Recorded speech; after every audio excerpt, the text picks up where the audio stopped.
welcome back to Shelf Talkers. My name is Suzanne and this is Mick. And today I thought we would look at women's suffrage. So 2020 is 100 years since the 19th Amendment was passed, which gave women the right to vote. And so we have a great poster exhibit on the second floor of the downtown Huntsville Library that talks about the history of the women's suffrage movement. One of the Smithsonian projects. Yes. And the downtown in Huntsville, there is a brand new 3-story mural celebrating women's suffrage. Do you know where that's located?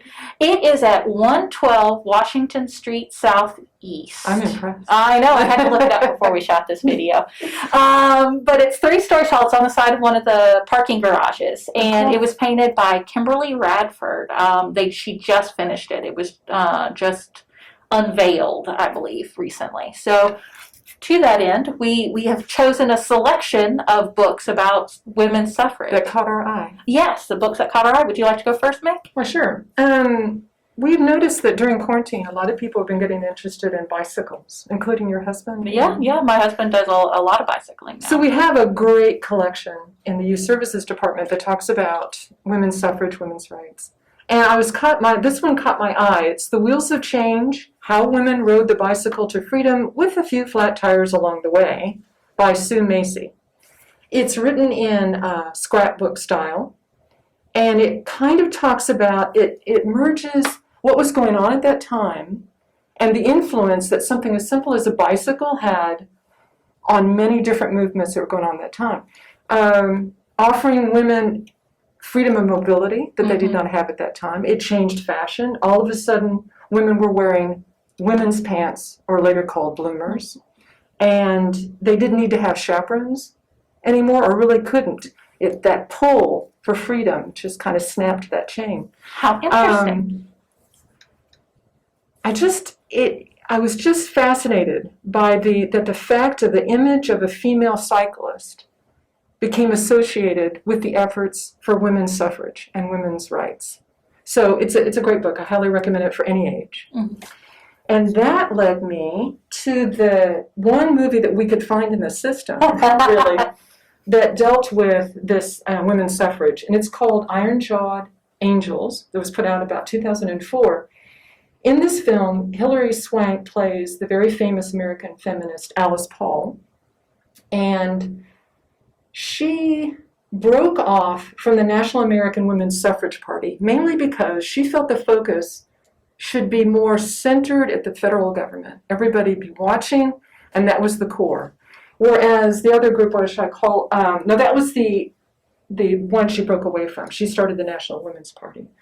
They wanted to focus state by state. And I could kind of understand that because that's who was going to have to ratify it. And so the fact that we had two organizations working at the same time was probably beneficial later.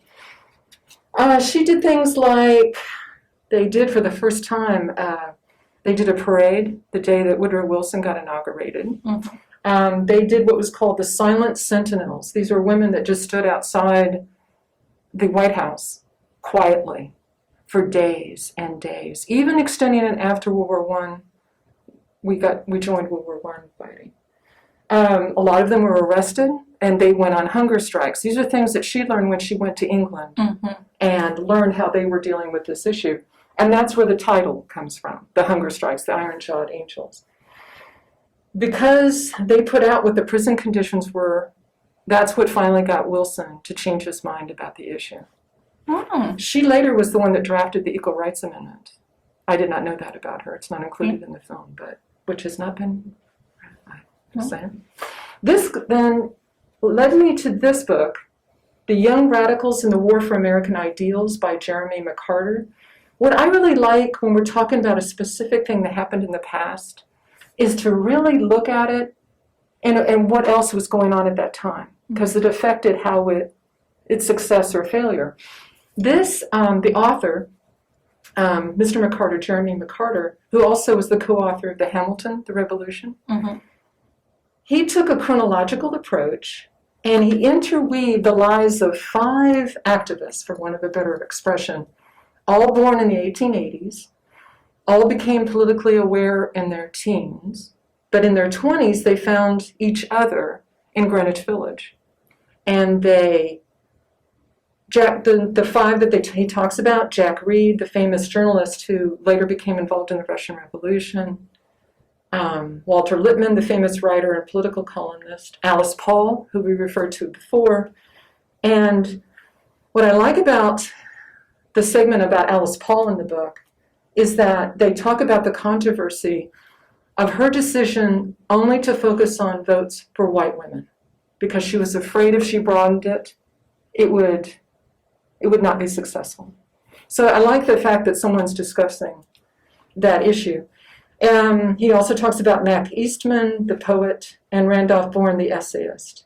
And he's just did a great job of interweaving all five lives, and then what happened to them later. Mm-hmm. So that's my picks. So I went more the fiction route, which was incredibly difficult because there's a lot of fiction about women's suffrage out there, most of it set in England, which was slightly different from the American experience.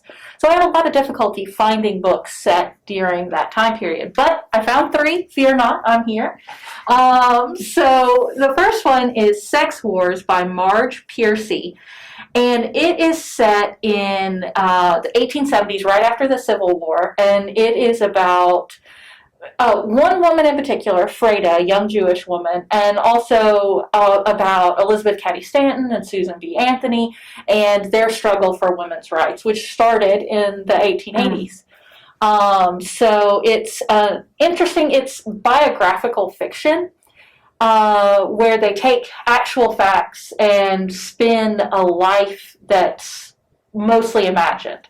Like this other one that I found, A Well-Behaved Woman by Therese Fowler. This one is about Ava Vanderbilt, who was part of the Vanderbilt family, very, very wealthy.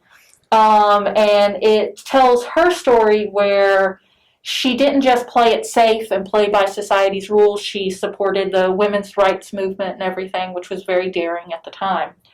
And so it was kind of interesting to find those, because I didn't really think about biographical fiction as something different, but it kind of is, because I had to Google it because it describes itself as biographical fiction, and I was like, oh, what exactly does that mean? We currently have a display. Yeah, and it's a very interesting concept. Well, it helps to link your fictional story in reality with characters that actually did exist at that time. So yeah, so it's semi-biographical. It's made up conversations, and maybe some events didn't occur, but a lot of it did happen, and she did a lot of research for that. So that's really interesting.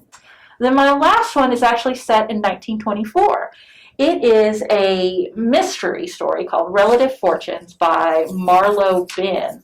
And it is about a suffragette is killed or commits suicide, and somebody just can't believe it. So she starts investigating, and as she investigates, she discovers that the world is not quite what she thought it was.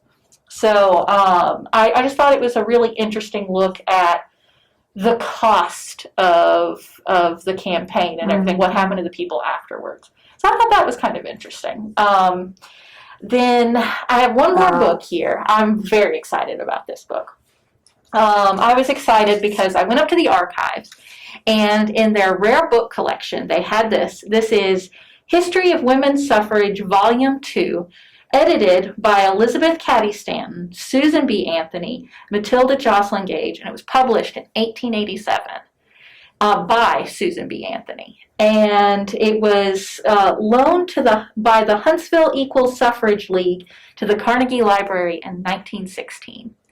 And when did you say it was published in? 1887, according to the guide in there. And it had an inscription that I just really loved. On the title page, there's a portrait of Susan B. Anthony, and underneath it somebody had written, "The world belongs to those who take it. Truly yours, Anna Dickinson." Oh, cool. I thought that was such a neat item that the archives has and have access to. And it's part of the rare book collection. So our archivist very kindly let me carry this down here for this video, and then it immediately goes back. Yeah. I did. I carried it like this, and then it goes back right after. Because this is one of the books that our archivist can help you access, but they're the ones that are to handle it. It's not one on our public shelves.